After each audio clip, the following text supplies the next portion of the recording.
Donc moi, je suis Pierre Abel et ben, j'ai commencé à développer des logiciels sur Apple IIe quand j'avais 15 ans, 14 ans. Et j'ai même fait des shareware sur Apple IIgs où j'ai commencé à gagner de l'argent il y a très longtemps. Et dernièrement, ben, j'ai commencé à faire des applications sur iPad et iPhone. Ça faisait 7 ans que j'étais dans une start-up, donc ça commençait à un peu être beaucoup moins excitant et j'avais envie de faire autre chose. Et ça se ressentait aussi au niveau de mon humeur, quoi. Au bout d'un moment, quand le travail est moins motivant, on a moins envie. Donc ma femme était très contente que je retrouve une activité qui me motivait, où je retrouvais beaucoup de plaisir, de création. Et, euh, et donc au niveau de la famille, c'était même plutôt positif, quoi, parce que je voyais plus mes enfants, je voyais plus ma femme, j'étais plus avec eux. Alors la méthode Montessori, c'est une méthode d'éducation qui est assez basée sur l'enfant, quoi, sur ses besoins, qui deviennent assez autonomes. On le laisse se développer à son rythme. Donc il y avait une activité en particulier que ma fille était en train de faire qui s'appelait les dictées muettes, qui permettent en fait d'apprendre à écrire, c'est-à-dire de former des mots avec des lettres, hein, avec les sons des lettres. Et je me suis dit que c'était une très bonne idée pour en fait pour faire ma première application iPad. L'enfant apprend à construire des mots avec donc le son des lettres. Et on lui propose une image, par exemple l'image d'un canari. Canari. Et il doit en fait utiliser chaque lettre pour construire le mot canari, quoi, à partir du son des lettres. I. Alors moi ce que je conseille, c'est que ce que j'ai fait d'ailleurs au début, c'est que j'ai développé une application on va dire de test, pour essayer de comprendre un peu déjà comment ça marche tout ça. Créer une petite application, la publier sur l'App Store, tester l'Objectif-C. Et bon, voilà, et ça c'est ma première application qui s'appelle Folie d'étoiles, où on dessine avec des étoiles, et que j'ai créée, qui est au premier prix et qui était là à l'origine pour tester en fait comment l'écosystème Apple fonctionnait. Donc concernant le développement, l'utilisation de l'Objectif-C, en fait moi je ne connaissais pas Objectif-C, mais bon j'ai fait 10 ans de Java, avant j'ai fait 5 ans de C, avant j'ai fait du Pascal. Bon, c'est toujours, d'un point de vue technique, c'est toujours un langage objet, il n'y a rien de neuf. C'est juste la syntaxe qui change, mais sinon c'est toujours la même chose, hein, il n'y a rien de spécial. Il faut juste apprendre les noms des nouvelles librairies et la syntaxe qui est un petit peu, où il y a beaucoup de crochets, il faut le dire qu'il y a beaucoup de crochets. Mais bon, sinon c'est simple et c'est très efficace. Le plus de temps qui m'a pris, c'est pas le développement, en fait, c'est le graphisme. Parce que je suis meilleur développeur que graphiste et je voulais faire les graphismes moi-même. Donc ça m'a pris plus de temps.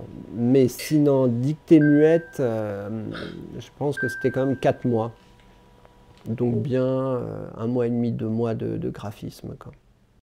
La problématique de l'adaptation sur iPhone, c'est bon, bah, c'est pas le même format, hein, c'est pas la même résolution.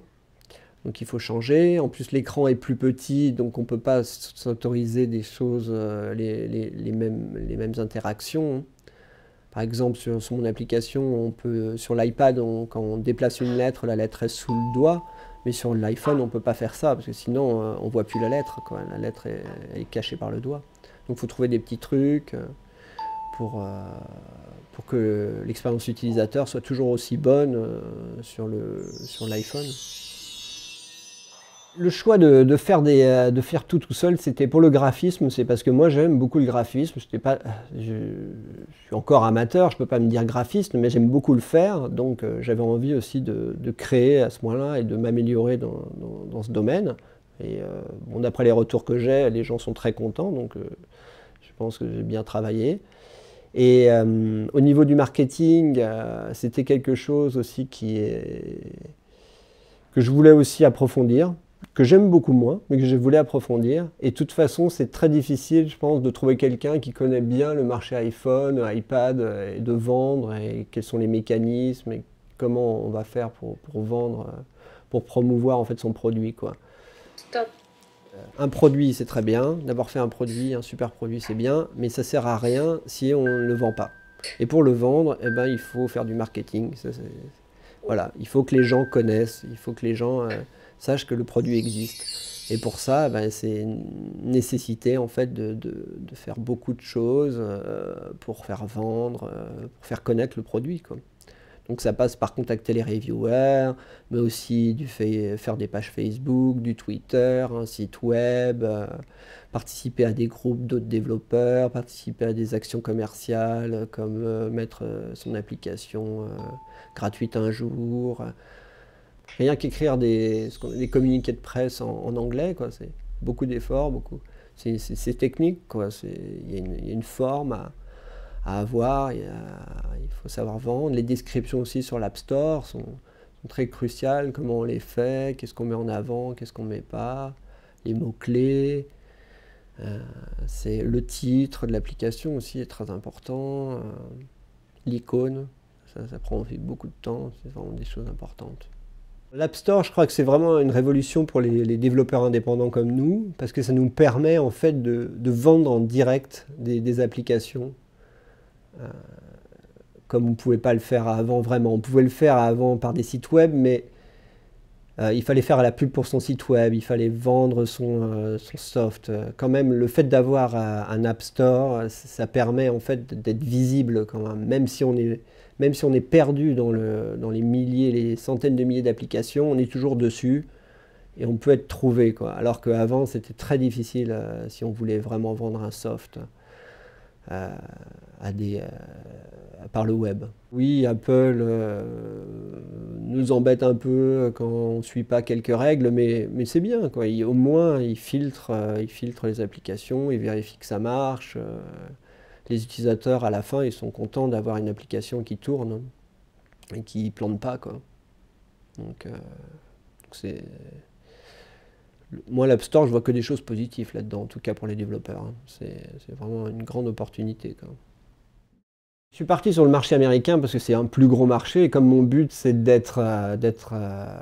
vivre en fait de cette activité de développeur, ben, le choix logique était en fait de viser le marché américain qui est beaucoup plus gros et en particulier aussi l'iPad était disponible plus tôt aux États-Unis.